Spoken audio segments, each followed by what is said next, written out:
Reverend musicians. In a country like Ireland, where the people were proverbially vivacious and light-hearted, and where every pastime, function and celebration was associated with music, the clergy could hardly be expected to remain uninfluenced by their musical environment. Nor did they in many instances. Not a few musically inclined had already acquired passable proficiency on various instruments before their vocation had been determined. If college life may have tended to check their progress in music, the question of resuming its practice after ordination presented no insuperable difficulties. With such cases as those of Bishop Campbell of Kilmore and Bishop Toohey of Limerick before us, who can claim that playing on the bagpipe was any bar to clerical advancement? That the clergymen of England utilised the bagpipe in connection with the exercise of their sacred calling, though not in such a commendable way as Bishop Campbell, is evidenced by the following quotation from a rare work published in London in 1561. Quote, "I knew a priest, this is a true tale that I tell you, and no lie, which when any of his parishioners should be married, would take his bagpipe and go fetch them to the church, playing sweetly afore them, and then would he lay his instrument handsomely upon the altar, till he had married them and said mass, which thing being done, he would gently bring them home again with bagpipe. Was not this priest a true minstrel, think ye? For he did not counterfeit the minstrel, but was one indeed." Unquote.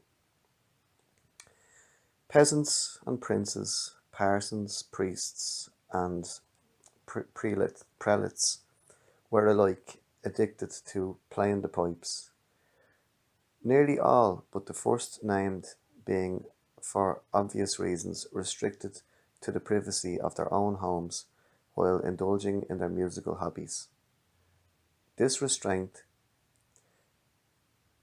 tacitly imposed by convention on rank and calling, has doomed many a fine musician to the obscurity of the flowers in the wilderness, which were born to blush unseen.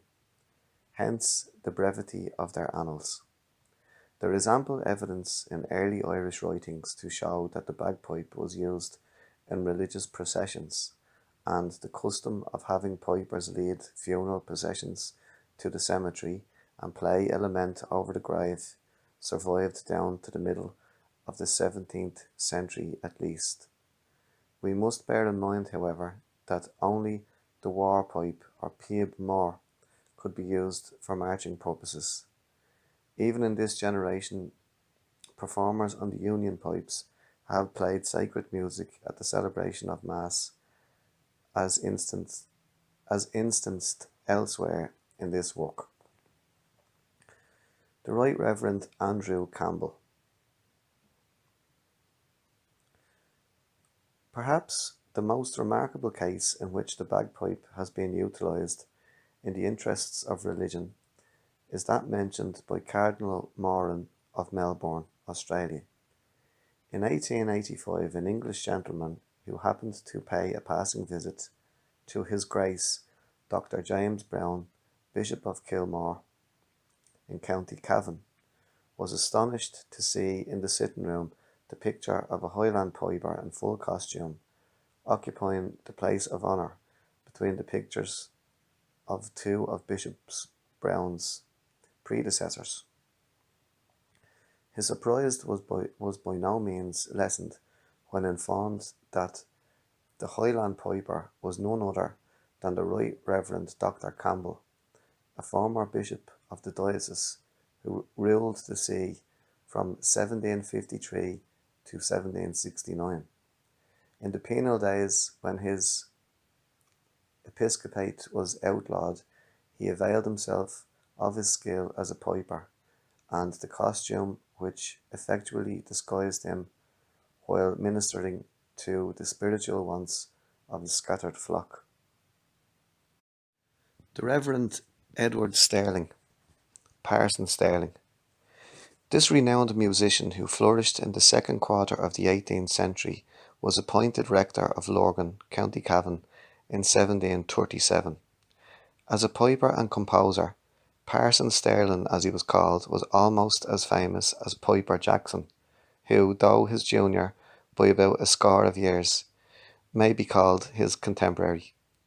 Bunting tells us that he composed many capital airs which he performed on the bagpipes. Jackson's compositions, on the other hand, were jigs, reels, and hornpipes. Both are said to be the last who composed Irish melodies in the ancient traditional style.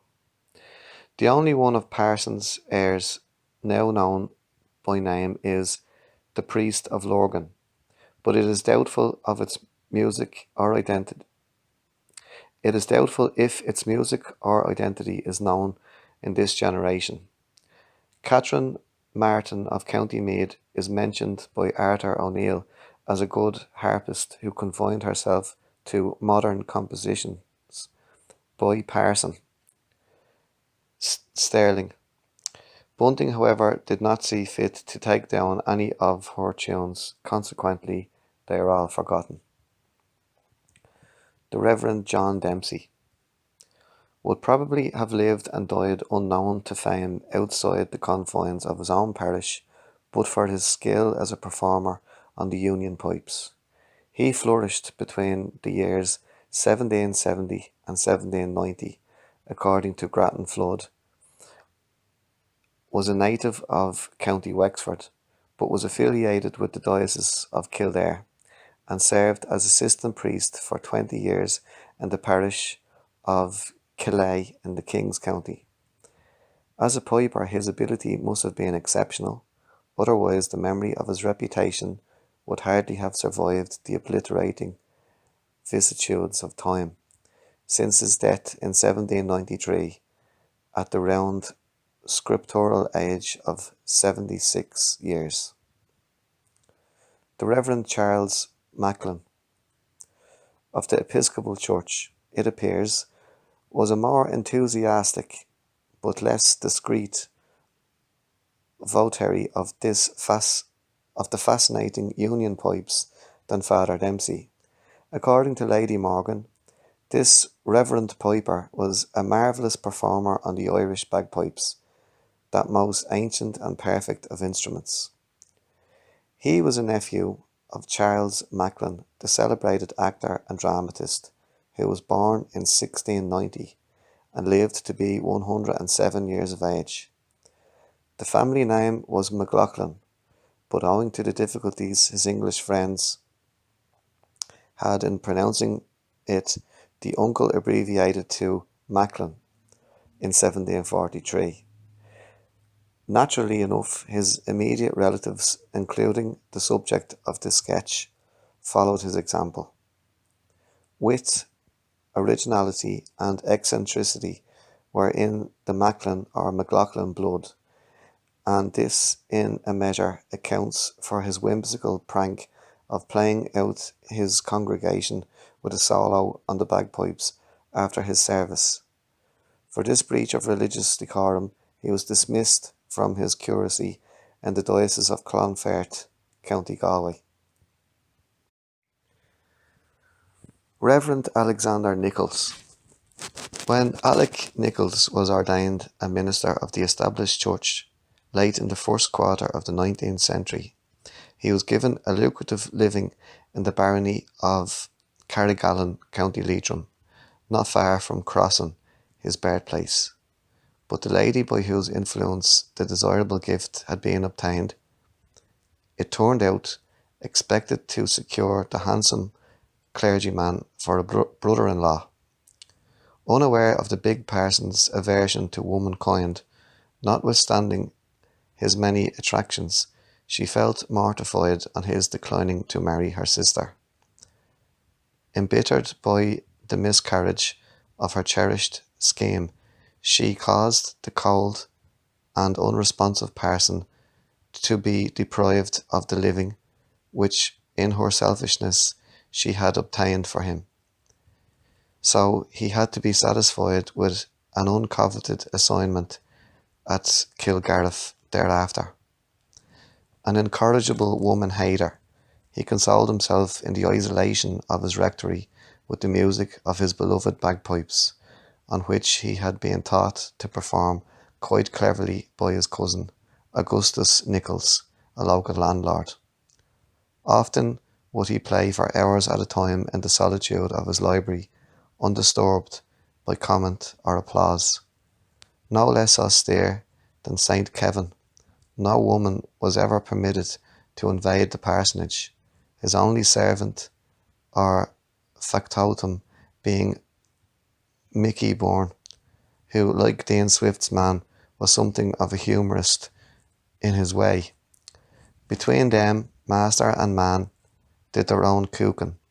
One morning, while Mickey was presiding over the pots, he informed the parson that what meal he had was insufficient for the measure of water in the stored-about pot. After the parson had added another handful from the bag, Mickey slyly poured in more water and still complained of the thinness of their prospective breakfast. More meal was reluctantly supplied, and more water followed it surreptitiously as before, until Mickey declared to the puzzled parson that the more meal he put in, the thinner it got. The Right Reverend Bishop Toohey. Of this distinguished performer on the Union pipes, who was the Bishop of Limerick from 1814 to 1828, little can be said, except that it was under his tuition Charles Ferguson laid the foundation of his fame as an Irish piper on both sides of the Atlantic. If the acquirements of the pupil are to be regarded as but the reflection of the talents of the teacher, we must accord the endowed prelate high rank as a performer on the most distinctive of Irish musical instruments. Tradition has it also that the generous prelate, recognising young Ferguson's talents, procured him suitable musical training. From the circumstance that the celebrated piper's repertory was mostly confined to airs and sacred music, it would appear that his instruction was such as he would naturally receive under Bishop Toohey's tuition. The Reverend John A. Hemlock. And then there's a little verse there. Success the mark no mortal wit or surest hand can always hit. For whatsoe'er we perpetrate, we do but row, we're steered by fate. We do but row, we're steered by fate. In contemplating Father Hemlock's musical proclivities and his versatility as a performer on a variety of instruments, one naturally speculates as to the factors which determined his calling. This gifted priest was born in an Irish settlement about a dozen miles or so from Milwaukee, Wisconsin in 1855, his parents being natives of Kinsale, County Cork. As a result of his early environment among foreign-born pioneers, he not only acquired a good knowledge of idiomatic Irish, but speaks the German language so correctly that his Irish ancestry is not suspected. The writer remembers that when Father Hemlock was a curate at St. Bridget's Church in Chicago in the early 80s, he could play on any instrument in the orchestra at the church fair. Charmed by John Hicks's splendid performance on the Irish pipes, the reverend enthusiast took up the study of that difficult instrument. His young ardour, however, did not long survive the blighting influence of clerical isolation and exclusiveness as far as the practice of folk music is concerned. Nothing is so stimulating to the musical instinct as congenial companionship, and on the contrary, nothing so disheartening as the absence of it. Without appreciation and encouragement, the most ardent musicians grow indifferent. On the occasion of a recent visit to St. Patrick's Church, Lamont, some 28 miles from Chicago, a glance into the rectory from the veranda proved we were at the right place, for there, on the open desk, lay a practicing chanter for the Highland pipes. During our brief stay, convincing proof of Father Hemlock's linguistic and musical abilities were by no means a few or inconspicuous. Two ordinary cases in which reposed valuable violins graced two corners of the dining room. The piano in another corner was crowned with a cornet, a fife, a piccolo, a keyed flageolet kept company less obtrusive in a bookcase, while a set of the Pia B'more or Highland bagpipes and a neat ebony set of the Irish or Union pipes made by coin were carefully stored away on top. An ideal Sogart though he be, cheerful, kindly, and sympathetic, it seems little sort of sinful and calamitous to maroon in an obscure American town a man of Father Hemlock's exceptional artistic endowments. The Reverend Canon Goodman, M.A.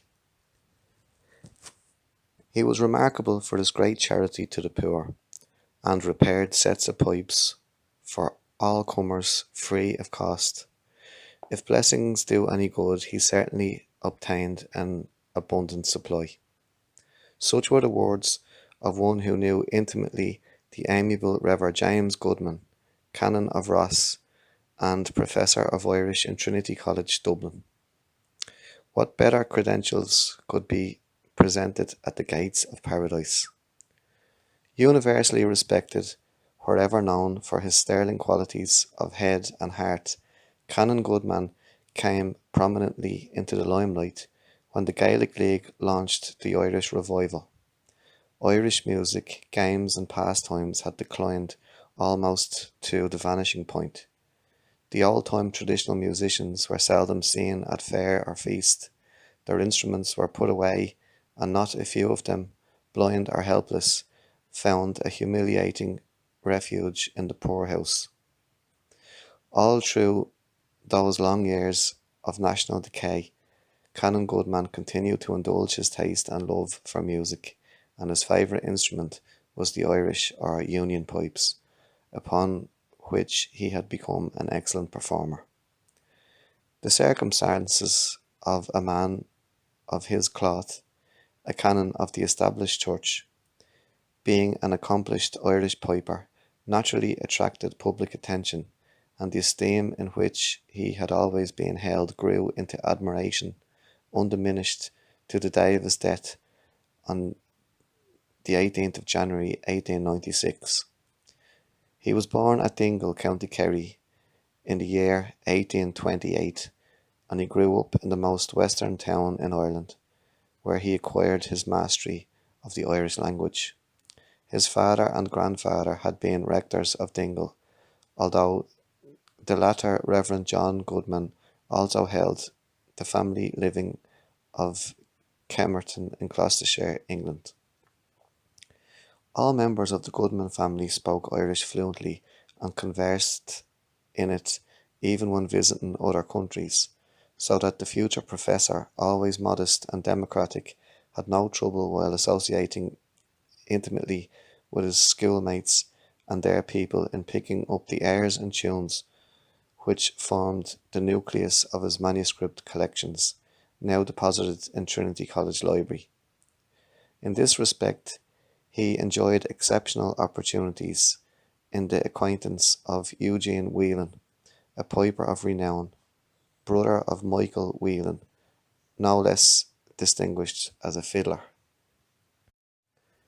His first assignment after ordination was the curacy of Ard Groom, Castletown, Bearhaven, and it is while there he commenced the study of the Union pipes, according to Mr. Wayland of the Cork Pipers Club. Few indeed are those who acquire command of any musical instrument, particularly the Irish pipes, who did not commence the study in early life. Curate Goodman was an exception, for although he was a fine fluter since boyhood, he did not begin to practice on the set of pipes which he obtained from his fellow curate, the Reverend John Holohan, now Dean of Ross, until he was past 30 years of age. Self-taught in music and in the delicate art of making reeds and gulls, he overcame difficulties which are the despair of most pipers. His skill and generosity soon made his house the Mecca to which many a poor, perplexed piper bent his weary steps to have his instrument put in order, and none was ever disappointed. From Tom Kennedy, an old Kerry piper who followed him to Ardgroom, his son, Dr. Goodman, tells us his father took down several hundred tunes not previously reduced to musical notation, and he never neglected an opportunity of collecting unrecorded strains from wandering minstrels. After a few years at Abbeystrue, to which parish he had been transferred from Ardgroom in 1867, he was promoted Canon of Ross and appointed Professor of Irish in Trinity College, Dublin. In this historic institution, anglicising, denationalising Trinity, as some are pleased to term it, he kept up his practice on the pipes, usually in concert with John Hingston, the steward, one of his all-time parishioners near Skibbereen, who was also addicted to this form of enjoyment. Members of the faculty were by no means the least enthusiastic of the privileged audience which met on those occasions in the room of Joseph Marshall, a most genial and intelligent man of musical and antiquarian tastes, who succeeded to the stewardship on Hingston's death in 1893. Generous, genial, hospitable Goodman, how well I remember his appearance in his rooms in the college, writes Mr. M. Flanagan. His fine set of pipes, with crimson cover, set off by his white necktie, while with his foot, often with his 2 feet, clad in plain shoes, he kept time to his splendid music. On his visits to the old rectory at Skibbereen, it was no uncommon sight to see the Reverend Piper seated comfortably under the shade of the trees in the lawn, where his friends and neighbours were always welcome to enjoy his company and his music. Besides, it was his custom to accompany his playing with songs in Irish, of which he had an abundance, for he could sing in the old traditional way, which still survives among the glens of West Munster. His rendering of the fox chase was a remarkable performance, and the expression he gave to some of the plaintive old Irish airs could only be accomplished by one who had a thorough knowledge of the Irish language, character and feeling, and also musical perceptions of a high order. Quite noticeable was the way his face lighted up with an almost ecstatic vision, as touching the notes of his instrument he passed on from melody to melody and from tune to tune, as though he could not stop. He was in such rapture. His last public performance was in connection with a lecture delivered by Sir Robert Stewart on the Irish and Scotch bagpipes. His funeral, which took place on January the 21st, 1896, was of enormous dimensions, according to the local press. The procession, composed of all classes and creeds in the community, was singularly sad and imposing. Signs of universal grief were everywhere observable, and all business was suspended as a mark of respect to the memory of the venerated canon, who endeared himself to all by his charity, humility, and kindly disposition. His generosity to the poor left him without wealth in the end, yet he died rich, for money could not buy the esteem and respect of his countrymen, which were his without limit or reserve. The Goodman family.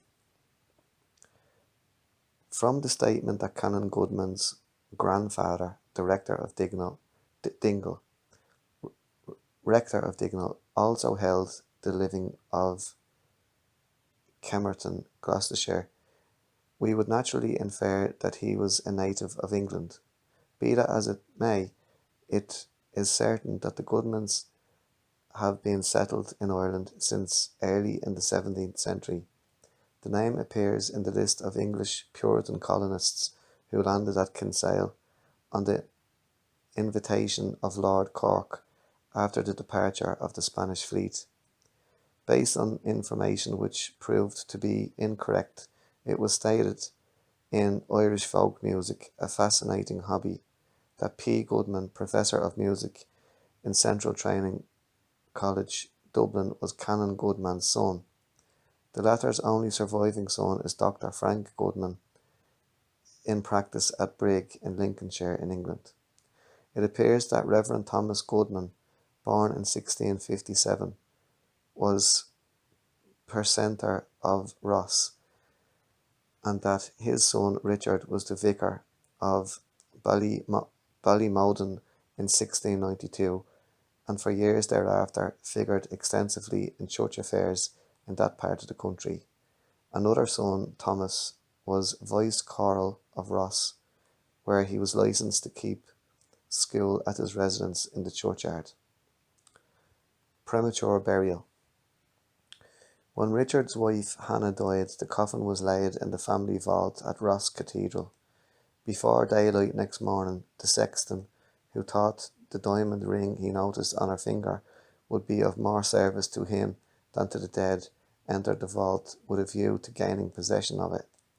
Finding its removal no easy matter, he gave the finger a twist to break it off from the hand. But when startled by a groan, which paralysed him for some time, reassured by the stillness, he renewed the attempt, but when he bent the finger backwards, the corpse sat bolt upright with a yawn, enquired, "Where am I?" The ghoulish sexton didn't want to answer the lady's polite question, but fled in terror. Realising her predicament, the poor woman, weak as she was, and aided by the lantern which the sexton had dropped in his fright, made her way to the house of her brother-in-law, the Reverend James Goodman, just outside the churchyard. Imagination can only picture what followed, but it is certain that she lived happily with her husband for many years thereafter, and gave birth to a son whose lifelong boast it was that he was born after his mother was buried. The story, in all its gruesome details, can be found in Bennett's History of Bandon, from pages 568 to 572. So just to wrap up there on Canon Goodman and his pipes, I came across this fascinating little clip on the RTE archives from 1966. So just bear in mind that Canon Goodman, Reverend James Canon Goodman, he died in 1896.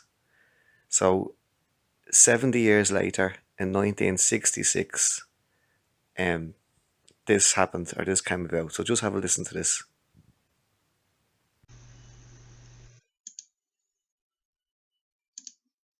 Every instrument had its own master craftsman, and inasmuch as Stradivarius is synonymous with the violin, Willie Taylor was the recognised master maker of the Uilleann pipes.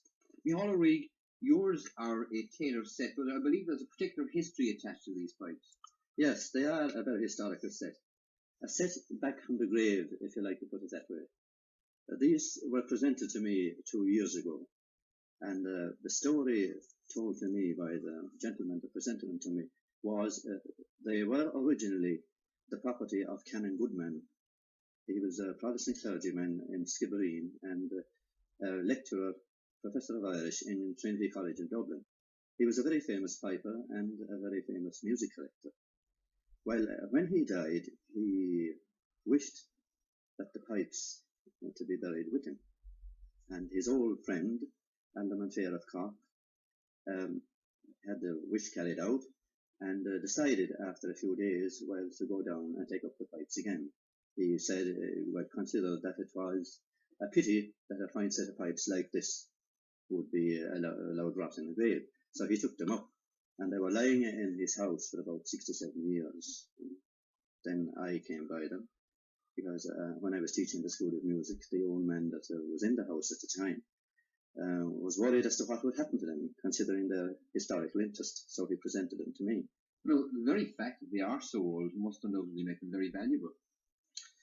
Oh, they are. They are well over 130 years. Now, how much would they cost? Well, it would be hard to put a price on those now, but if I were buying a set of Taylor pipes, that particular set, considering that the average price of a set of pipes today is about £75, well, I wouldn't have any hesitation, if I could afford it, to pay £250 for it. But as it is, no money in the world could purchase that set from me now. In what way does the Taylor set of pipes differ from the modern set of pipes? Well, Taylor had an advantage over all makers. He was an organ builder by trade, and he knew everything and anything about sound production, and he had his own particular style and secret in building a set of pipes. But is the tradition, would you think, of Uilleann piping in Ireland dying? Well, it has died out in quite a lot of localities. Is this because it's particularly difficult to play the pipes? Well, I think the greatest obstacle is the price, but of course you can't blame pipe makers for that, because the price of everything is colossal now, you know. But what about the technique? Is that a difficult thing to master? Oh, it is. The technique, you mean the technique of playing them? Well, it is no more difficult than any other instrument. I mean, you looking at a performer playing a set of pipes, or anybody that couldn't play them, well, the first thought will come into your head is, I could never manage that instrument. But really, when it's just like any other instrument. You've got to learn it and study it, and when you have that done, when you have it mastered, it's no more difficult than any other instrument.